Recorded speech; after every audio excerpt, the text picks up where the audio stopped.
Hello, my friends. Welcome in. Today, we're going to be talking about truth in social media and media and how you need to kind of keep your senses aware of what's going on, because a lot of times the whole story isn't told or even considered.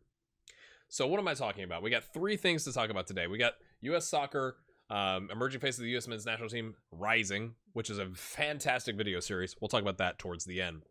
But there have been two incidences in America, one in the Borussia Dortmund Liverpool match that was part of the International Champions Cup thing, and then one in the Chicago Cubs St. Louis Cardinals game.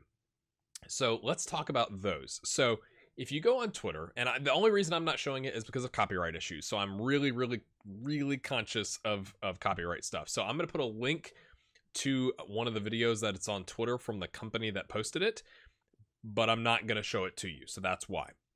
But essentially, after the match in Charlotte, there was a company called, I believe it's NextVR, doing an interview with Christian Pulisic. You know, he's holding the mic, it's got a cord and whatever, and it's a cell phone video, and you could see in the background this kid, and he comes like running through, not security, but kind of like an open space, but around some people and around one of those giant banners that's got all the the company logos for the sponsors, where you typically do like the coach's interview after the match and stuff like that. He runs around that, and he's wearing a Dortmund jersey. It's a Christian Pulisic one. And he runs around and he grabs him and he's got a pin. You could tell he has a pin, and he's asking him to sign it. So like this kid has taken a risk and jumped out of the stands and made a beeline for Christian Pulisic. And so Christian's kind of surprised. He's like, oh, hey. And you can tell he's kind of like, I'll sign it. Like, that's a little weird, but like the kid's here, whatever. Right about the time he's like, oh, and he kind of realizes what's happening, stadium security guy comes in, and he doesn't tackle the kid, who's probably, I don't know, 10 or 12, but aggressively removes him from the situation. And like picks him up and, takes him, it's still in the cell phone camera shot, it takes him into the background where Christian kind of looks and he's like, whoa, like you can tell he's like, hey, no, it's cool, like it's totally fine. And some of the Dortmund coaches are like, hey, don't be rough with the kid. And the guy's like dragging this kid away, and he's calling on one of the sheriffs or the cops that's actually like a law enforcement officer inside the stadium to come like help him remove this kid. And I've seen it tweeted out by ESPN personalities. It's been all over Twitter about like, man, that guy was so aggressive. Like, what's he thinking? Blah, blah, blah. And then Christian Pulisic is the hero because he like drops the, like he literally drops the mic and runs over and like intervenes and, signs the kid's jersey. And there's a famous now selfie with this kid. So he got his selfie and he got the jersey signed. And that's fine. That's fine. But think critically about this for a second. That guy, the security guard, the stadium, like whatever it says on the back, like stadium personnel or whatever, he has a job.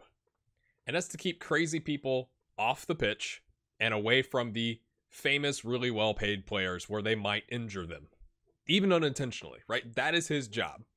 It's probably a contract job, right? He's contracted there to do a job. And so, yeah, it's a kid, right? It's not some burly man, that's going to come break Christian Pulisic's leg by giving him a man hug, and like falling on him or something like that. But imagine the outrage that would happen if that kid did something and hurt Christian Pulisic. And the security guard was like, oh, I just thought it was a kid.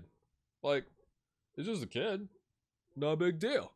And I kind of feel like that's what people are expecting, him to go like, oh, it's just a kid. Well, what if, like, kids can be crazy too, right? Like, you don't know what's going on in that situation. All you see as the guy is there is someone of a certain height running towards somebody that's being interviewed from Dortmund. My job is to protect that player and because if I don't, it's my butt on the line, right? And sure, it was a pin, but what if it was, you take the cap off and it was a knife? Like, that may seem crazy, but imagine the outrage if that guy doesn't do that, right? And then it's all over Twitter like, how could they, like, their security plan failed, and how could they allow that to happen? And oh my gosh, Christian Pulisic's in the hospital, and whatever. You have to think about that. So good on Christian for intervening and like signing like taking care of it and making sure the kid was okay. But you can't really fault the security guy, right? Like, He's doing his job, and he's thinking, if something goes wrong here, I'm in it deep, right? So that's one thing where it's been in the media. Like I saw Max Bretos, who is like the voice of the LAFC now, and he's ESPN West Coast and what or whatever, was like, Christian Pulisic's a hero, and it's like, consider the situation, okay? So that's that. The other thing in the Cubs Cardinals game, and I know I do soccer/football videos, so forgive me for venturing into baseball, but there's a video of a guy sitting on the first base line, like second row, and a ball comes over, or I think one of the players like tosses the ball to a kid, but the kid misses it, right? And it falls in below the seats. He picks it up and he hands it to what looks like his girlfriend or wife or something like that, who takes like a selfie with it. And that guy gets roasted on the internet, on Twitter, on ESPN. Like ESPN tweets it out, puts it on Instagram, like, don't be that guy, whatever. Well, the rest of the story, if you know who Paul Harvey is like, and now for the rest of the story.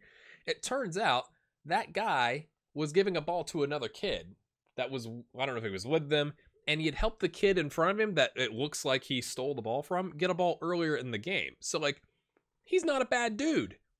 But you won't see ESPN put that back out there, or SportsCenter put that back out there on Instagram and go, oh, like he's actually a good dude. This guy is all over the internet trying to take a day off and watch a baseball game, and now he's labeled as a bad guy because you don't get to see the whole story. So it's just one of those things. When you're on social media, you got to put on your thinking caps a little bit to go, okay, what are we not seeing here? Because I'm getting a 12-second clip or something like that. So you got to take those things into consideration.